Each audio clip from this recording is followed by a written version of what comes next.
Total Kannada ವೀಕ್ಷಕರಿಗೆಲ್ಲ ನಮಸ್ಕಾರ. ನಾನು ಜಯಂತಿಯವರ ಇನ್ನೊಂದು ಸಂಚಿಕೆಗೆ ನಿಮಗೆ ಸ್ವಾಗತವನ್ನು ಕೋರ್ತಾ ಇದ್ದೀನಿ. ಭಾಳ ಜನಕ್ಕೆ ಗೊತ್ತಿರುತ್ತೆ ಜಯಂತಿಯವರ ನಿಜವಾದ ಹೆಸರು ಕಮಲಾ ಕುಮಾರಿ. ಅದರಲ್ಲೂ 2 ಜಡೆಯ ಕಮಲಾ ಕುಮಾರಿ. ಅದನ್ನು ಜಯಂತಿ ಭಾಳ ತಮಾಷೆಯಾಗಿ ಹೇಳೋರು. ಯಾಕಂದರೆ ಅವರು ಬಹುಶಃ ಒಂದು SLCಗೆ ಬರೋವರೆಗೂ 2 ಜಡೆ ಹಾಕ್ಕೊಳ್ತಾ ಇದ್ರು.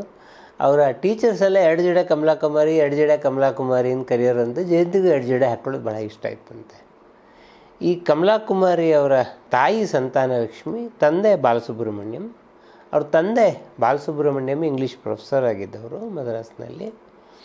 1947 ಜನವರಿ 6 ಜಯಂತಿಯವರೇ ಹೇಳ್ಕೊಳ್ಳೋ ಹಾಗೆ ಸ್ವತಂತ್ರ ಬಂದ ವರ್ಷ, ಸ್ವತಂತ್ರ ಬರೋದಕ್ಕಿಂತ ಮುಂಚೆ ಹುಟ್ಟಿದವರು ಅವರು.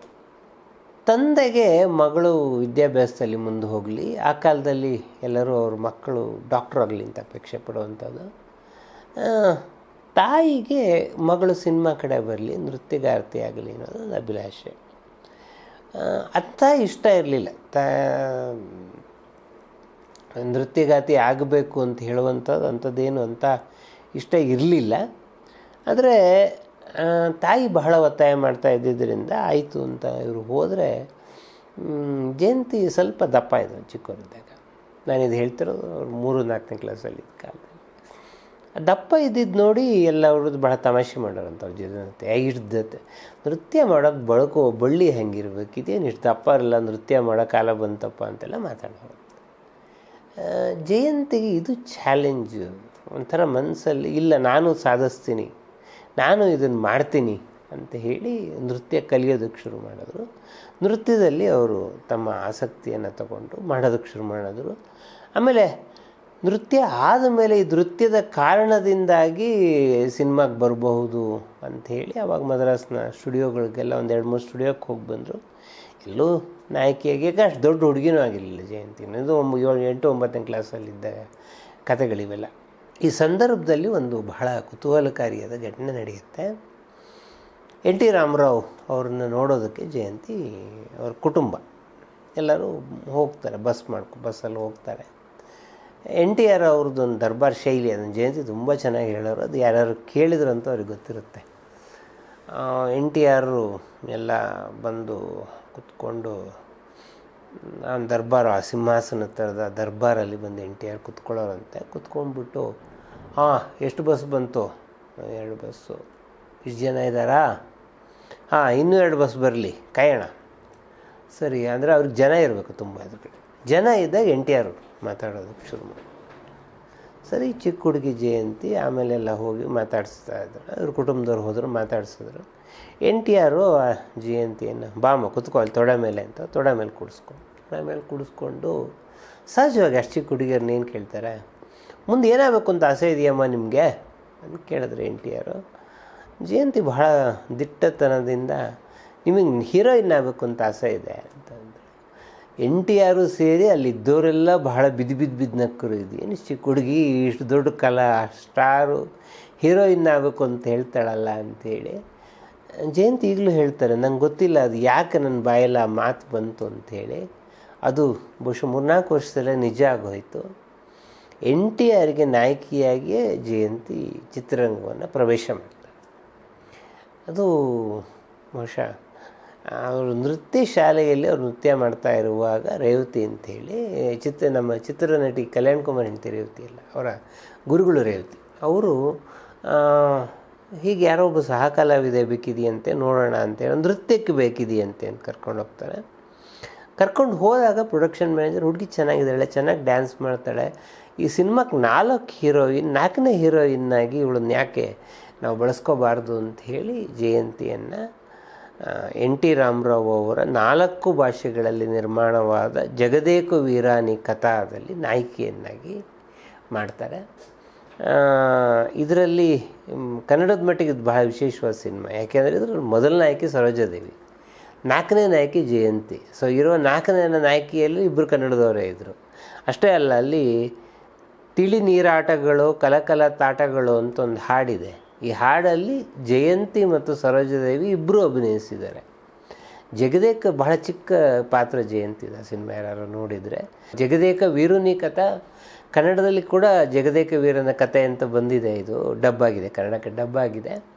ಹಾಗೆ ಡಬ್ಬಾಗಿ ಬಂದಿರುವ ಶಿವಶಂಕರಿ ಶಿವಾನಂದ ಲಹರಿ ಹಾಡಂತೂ ಘಂಟ್ಸಾಲ ಅವರ ಹೆಸರನ್ನು ಬಹಳ ಶಾಶ್ವತವಾಗಿ ನಿಲ್ಲಿಸ್ತಕ್ಕಂಥ ಹಾಡದು.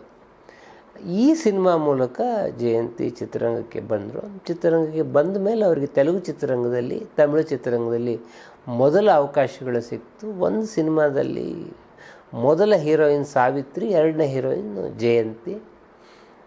ಜಯಂತಿ ಡೈಲಾಗ್ ಹೇಳುವಾಗ ಸಾವಿತ್ರಿ ಕೋಪ ಮಾಡ್ಕೊಂಡು ಸೆಟ್ಟಿಂದ ಹೊರಗೆ ಹೋಗ್ಬಿಟ್ಟು, ಇದು ಏನು ಚಿಕ್ಕ ಹುಡುಗಿನ ಕರ್ಕೊಂಬರ್ತೀರ, ತಪ್ಪು ತೆಲುಗು ಮಾತಾಡ್ತಾರೆ, ನಮಗೆಲ್ಲ ಅವಮಾನ ಇದು ಅಂತ ಹೇಳಿ. ಇದನ್ನು ಈ ಥರದ ಘಟನೆಗಳೆಲ್ಲ ಜಯಂತಿ ಭಾಳ ನೆನಪಿಟ್ಕೊಂಡ್ರು. ಇದನ್ನು ಜಯಂತಿ ಚಾಲೆಂಜಿಂಗ್ ಆಗಿ ತೊಗೊಂಡ್ರು. ಅವ್ರು ಮುಂದೆ ಯಾವ ಭಾಷೆಯಲ್ಲೇ 6 ಭಾಷೆಯಲ್ಲಿ ಅವ್ರು ನಾಯಕಿಯಾಗಿ ಅಭಿನಯಿಸಿದರು. ಯಾವ ಭಾಷೆಯಲ್ಲಿ ಅವ್ರ ನಾಯಕಿ ಆದರೂ ಕೂಡ ಅವ್ರು ಯಾರೂ ವಾಯ್ಸ್ ಡಬ್ ಮಾಡಿಲ್ಲ, ಅವರೇ ಮಾತಾಡಿದ್ದಾರೆ. ಭಾಳ ಅದ್ಭುತವಾಗಿ ಆ ಭಾಷೆಯ ಪ್ರೌಢಿಮೆಯನ್ನು ಮಾಡಿಕೊಂಡ್ರು. ನೀವು ಕನ್ನಡ ಸಿನಿಮಾಗಳನ್ನು ನೋಡಿದ್ರೆ ಗೊತ್ತಾಗುತ್ತೆ ಅವ್ರ ಭಾಷೆಗೆ ಎಷ್ಟು ಮಹತ್ವವನ್ನು ಕೊಡ್ತಾಯಿದ್ರು ಅಂಥೇಳಿ. ಹಾಗೆ ನೋಡಿದ್ರೆ ಕನ್ನಡಕ್ಕೆ ಸ್ವಲ್ಪ ತಡ ಜಯಂತಿ ಬಂದಿದ್ದು. YR ಸ್ವಾಮಿಯವರ ಜೇನುಗೂಡು ಸಿನಿಮಾ ಮೂಲಕ ಬರ್ತಾರೆ. ಇದರಲ್ಲೂ 4 ಜನ ಪೇರ್, ಇದರಲ್ಲಿ ಅಶ್ವಥ್ ಪಂಡ್ರಿಬಾಯಿ ಇರ್ತಾರೆ. ಅದೊಂದು ಒಟ್ಟು ಕುಟುಂಬದ ಕಥೆ. ಇದರಲ್ಲಿ ಸೂರ್ಯಕುಮಾರ್ ಅವರು ಜಯಂತಿ ಅವರಿಗೆ ನಾಯಕರಾಗಿ ಇರ್ತಾರೆ.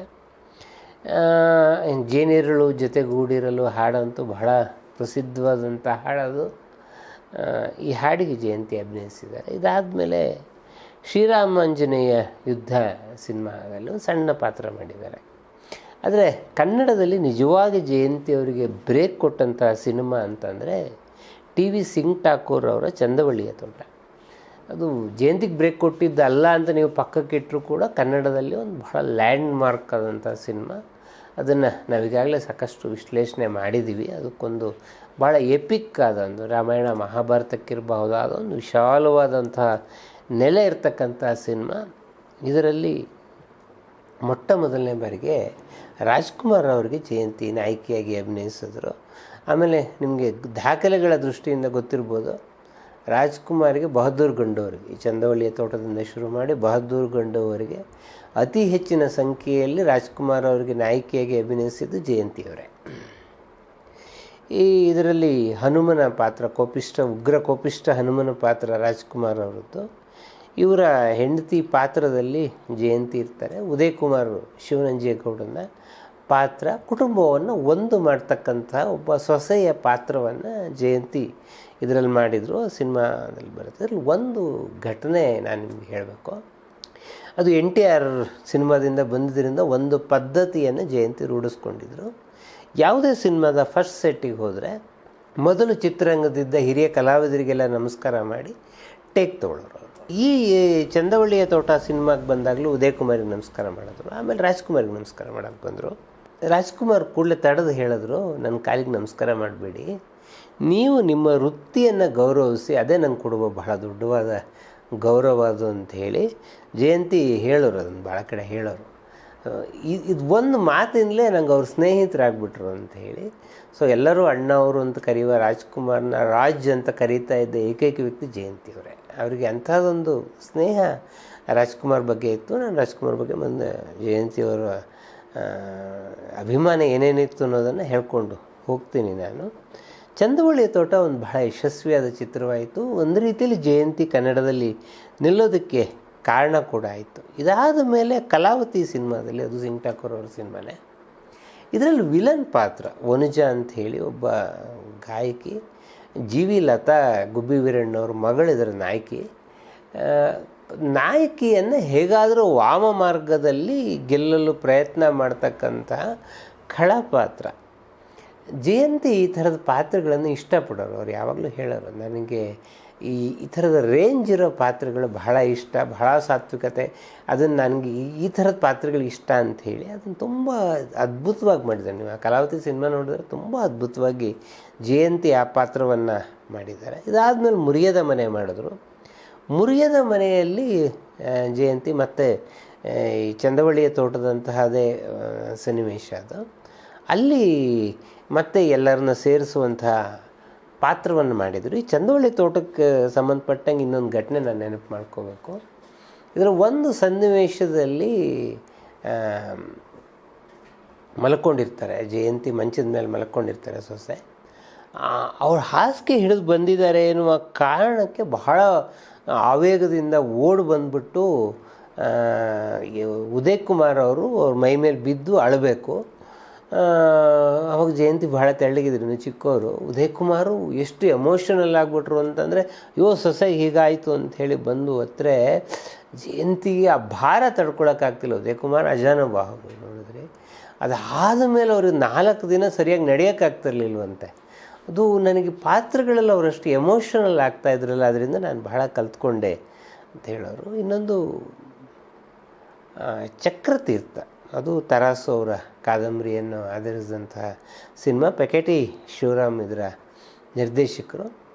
ಚಕ್ರತೀರ್ಥದಲ್ಲಿ ಜಯಂತಿಯವರಿಗೆ ದ್ವಿಪಾತ್ರ, ತಾಯಿ ಮತ್ತು ಮಗಳು 2 ಪಾತ್ರವನ್ನು ಅವರು ನಿರ್ವಹಿಸಿದರು. ರಾಜ್ಕುಮಾರ್ ಅಂತ ಜೋಡಿಯಾಗಿ ಅಭಿನಯಿಸಿದಂತಹ ಸಿನಿಮಾ ಅದರಲ್ಲಿ ಒಂದು ಸನ್ನಿವೇಶ ನಿಮ್ಗೆ ಅದು ಗೊತ್ತಿರಬಹುದು. ಯುಗಾದಿ ಹಬ್ಬದ ದಿವಸ ಮನೆಯಲ್ಲೆಲ್ಲ ಹಬ್ಬದ ಅಡುಗೆ ಮಾಡಿರ್ತಾರೆ. ಇವನಿಗೆ ರಾಜ್ಕುಮಾರ್ ಅವ್ರಿಗೆ ಭಾಳ ತುರ್ತು ಕರೆ ಬರುತ್ತೆ ಎಲ್ಲೋ ಹೋಗಬೇಕು ಅಂತೇಳಿ. ಜಯಂತಿ ಹೇಳ್ತಾರೆ, ಇಲ್ಲ ಹೋಗಬೇಡಿ, ಇವತ್ತು ಹಬ್ಬದ ದಿವಸನಾದರೂ ಮನೆಯಲ್ಲಿರಿ ಅಂತ. ಇವರು ಇಲ್ಲ, ಇದೊಂದು ಬಹಳ ಮುಖ್ಯವಾದ ಕೆಲಸ, ಇದು ನಾನು ಹೋದರೆ ಆಗೋದು, ಒಂದು ಅರ್ಧ ಗಂಟೆಯಲ್ಲಿ ಬಂದುಬಿಡ್ತೀನಿ ಅಂತ ಹೋಗ್ತಾರೆ. ಅದರ ಅರ್ಧ ಗಂಟೆಯಲ್ಲಿ ಅದೊಂದು ಅಪಘಾತ ಆಗುತ್ತೆ. ಆಮೇಲೆ ಅವರು ಸಾಯುವ ಕೊನೆಯ ಗಳಿಗೆನಲ್ಲಿ ಮನೆಗೆ ಬರ್ತಾರೆ. ಬಂದು ಜಯಂತಿಯವ್ರನ್ನ ನೋಡ್ಬಿಟ್ಟು, ನೀನು ಯಾವಾಗಲೂ ಹಾಡ್ತಾ ಇದ್ದಿಲ್ಲ, ಕಮಲ ಯಾವಾಗಲೂ ಹಾಡ್ತಾ ಇದ್ದಿಲ್ಲ, ಹಾಡು ಅಂತ ಹೇಳ್ತಾರೆ. ನಿನ್ನ ರೂಪ ಕಣ್ಣಲ್ಲಿ, ನಿನ್ನ ಗಾನ ಕಿವಿಯಲ್ಲಿ ಹಾಡೋದು ಕೂಡಲೇ ಅವರು ಸಾಯ್ತಾರೆ. ಈ ಥರದೊಂದು ಸನ್ನಿವೇಶ. ಇದಾದ ಮೇಲೆ ಜಯಂತಿ ಬಿಕ್ಕಿ ಅಳ್ತಾ ಇದ್ದಾರೆ. ಏನು ಮಾಡಿದ್ರು ಅವಳು ನಿಲ್ಲಿಸ್ತಾ ಇಲ್ಲ.